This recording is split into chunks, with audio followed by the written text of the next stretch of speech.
7 cents. I don't know. I really don't know. Chris, yes. Sorry. Could you sign my Starbucks cup? Sure, brilliant. I need a my bag. Sure. Brilliant. Anybody have a pen? I got a pen in there. People came. I love it. Thank you. A very prepared community.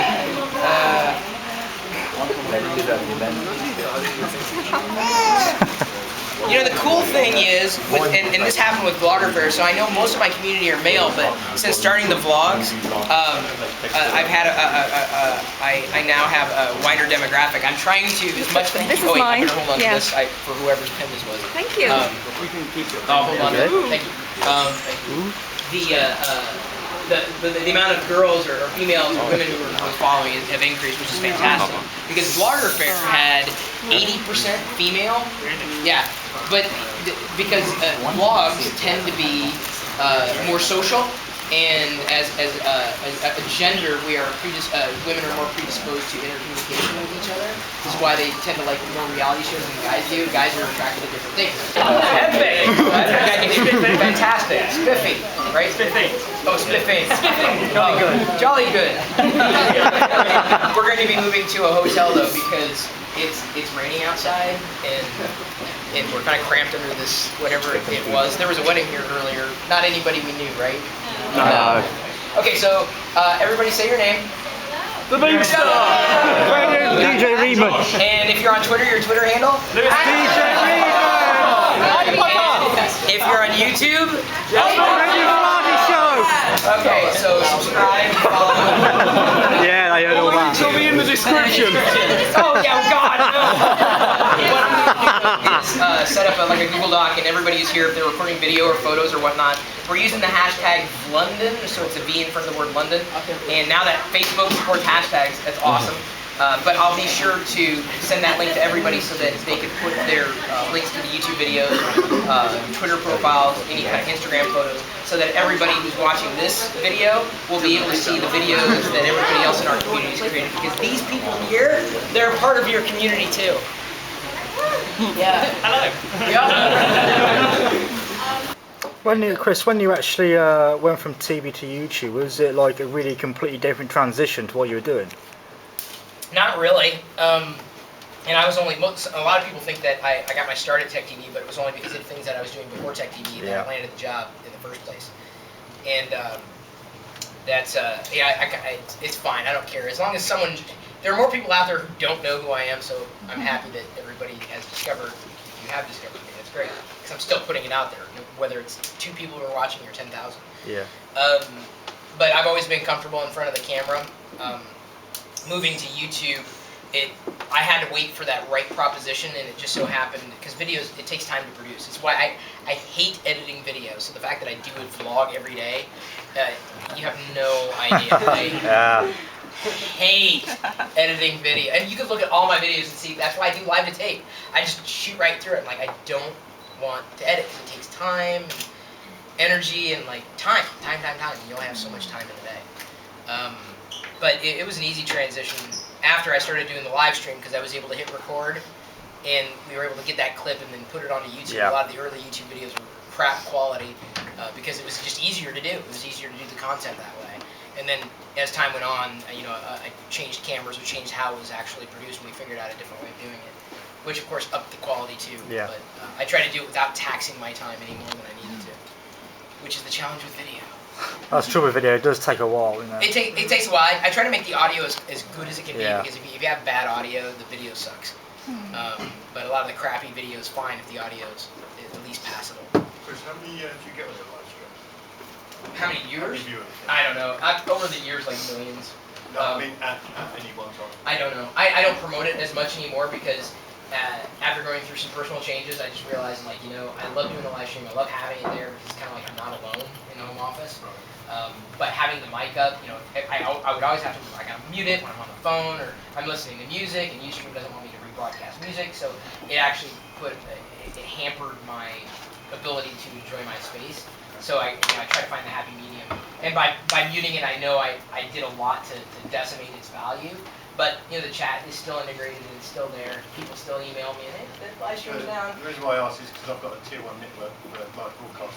We can possibly help with the live broadcast. keep it up and running for you, do sort of a personal service for your page, but Well, also do blog events. Oh, yeah, well, I'd love to talk about that, because we had the live stream happening, and Yeah, I saw it kept going down, and I thought, Well, you really need to speak to them. it was, there were some issues with bandwidth. We were in a Yeah. big warehouse. It cost a lot. And it was, like I said, that money went to blogger fair, and we needed it. Live streaming stuff is not cheap, and people underestimate that, doing an event, really, and it's Judy's life. She does beauty blogging stuff, so the females may watch Judy watchers here. No, okay. Not yet. Well, she does beauty blogs, and she blogs about her family. She's the one who kind of got us going with it. And she was up on stage. It was great. She said, someone asked, what do you use to edit? And she uses iMovie, which is probably one of the worst things you can edit. Oh, sorry. No, it's good. No, hang on. My dad uses iMovie directly on the phone. He edits, shoots, everything. So he vlogs on the iPhone, like 100%. And, I mean, he had the ability for years on Windows XP, but I'm sorry, but that was it's a mess. It's not the feature, it's the implementation. I'll go back to that again and again and again. So iMovie works, but Final Cut Pro will process in the background, saving you hours of time. So Judy's up on stage saying I use iMovie, and she's saying, well, it's kind of slow. I'm like, whoa, time out. You're not using Final Cut Pro? She's like, no. I said, well, it'll save you time because it processes in the background. She's like, oh my god. So I saved her so much time. Straight college, it's on iMovie 06 still. Oh my gosh. Straight time. Oh, it's so painful. Well, but here's the thing.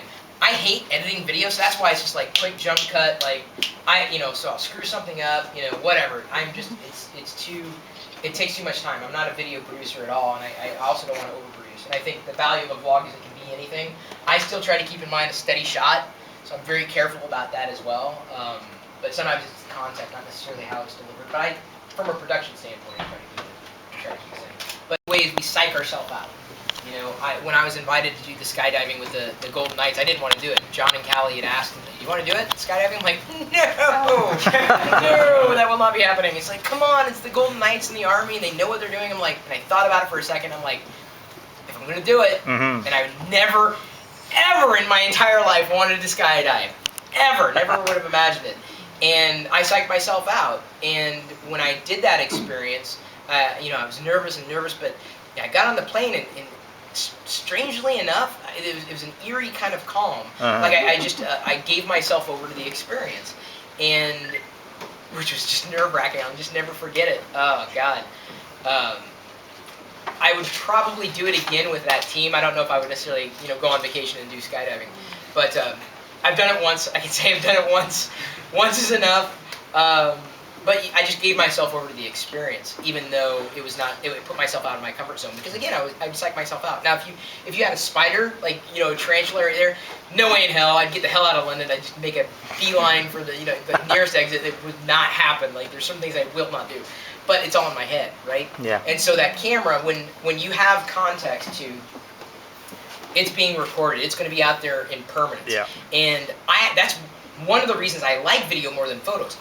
I don't mind still photos, but inevitably that's why I'll do like a muggy, wear your face because I'm putting myself out there because inevitably I'll study the photo and go, oh man, I had spinach in my teeth or something. My hair was, it's always messed up, but I mean something. But I'll stare at the photo, but the video is more dynamic because you're paying attention to my non-verbal communication as well as my verbal communication. There's a lot more going on, so I find video freeing for a lot of the reasons why some people are afraid of it. They don't want that permanence.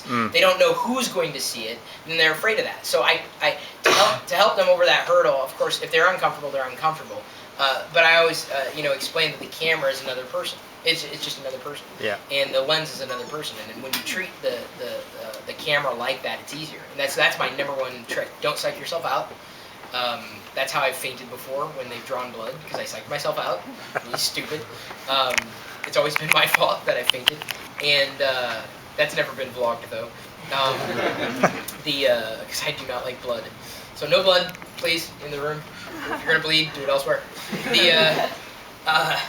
But yeah, treating it like another person. That sometimes may add context. They're still gonna be nervous. I'm like, you're talking to me, but just pretend I'm the lens. I'll go back to. I'm sorry, your name again? Yoni. Yoni? Yeah. What Yanni said. Yanni? Yeah. Okay.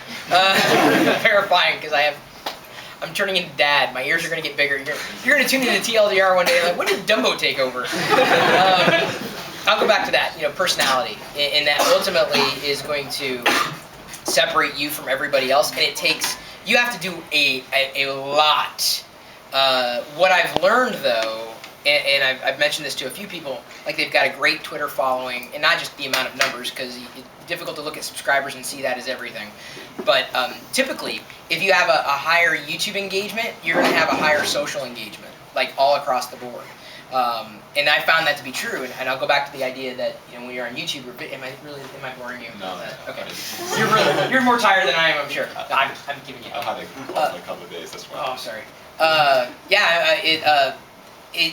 It's the idea that video can interconnect you with others, and by adding more personality, you're giving more context to the videos that you're doing anyway.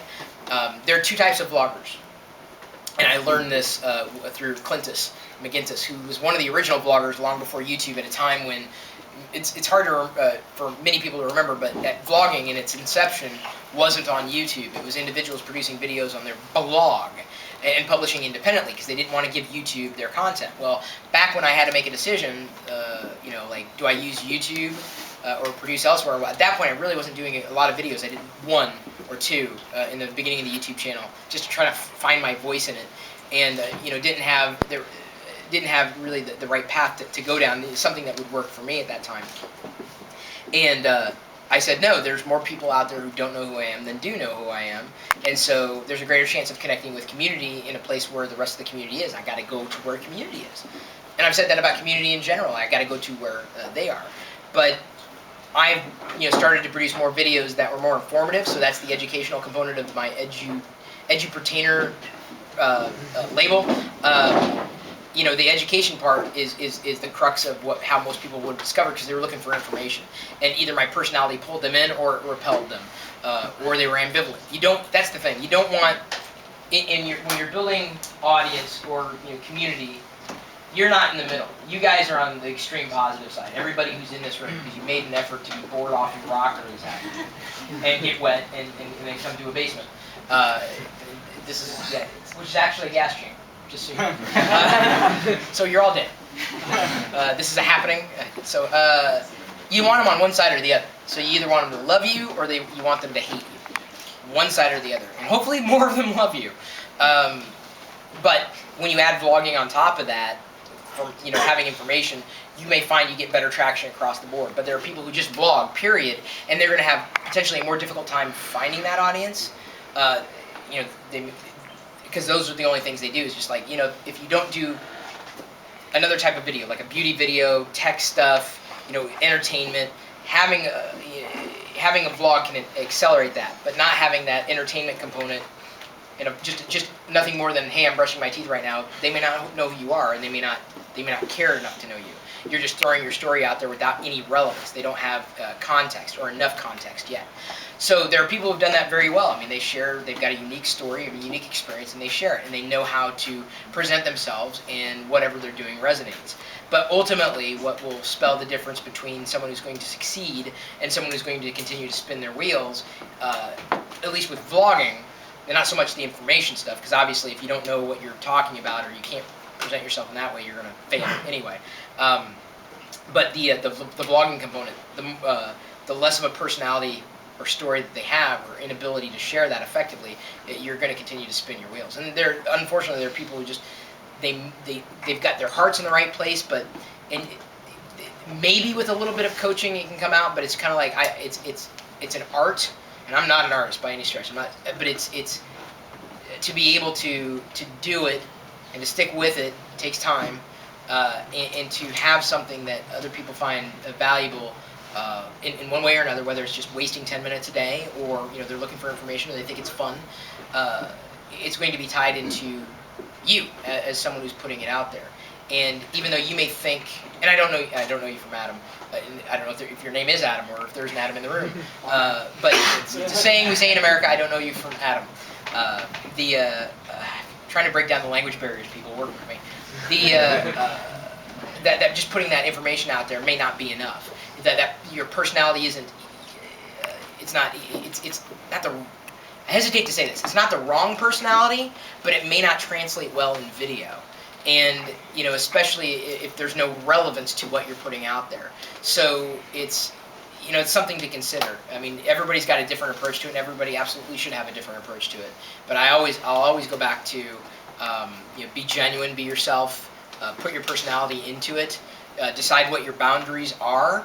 I obviously have very few boundaries. Little boundaries. I have few boundaries. I've decided to go that way. But you have to decide that for yourself, like where you're going to draw the line, where you're going to stop, in terms of how much you let someone in. And for some people, it's not showing them their house. For me, it is. It doesn't bother me a bit. But it just takes time. And with so many other people producing this stuff, again, your biggest value, unless you've got something really unique, you got a unique job, you got something unique, you've created something that's unique, your personality, you are ultimately different from everybody else. And that, I just go back to that, especially with video. That is going to be one of the biggest assets that you have, which has frustrated me over the years because I didn't want that to be my biggest asset.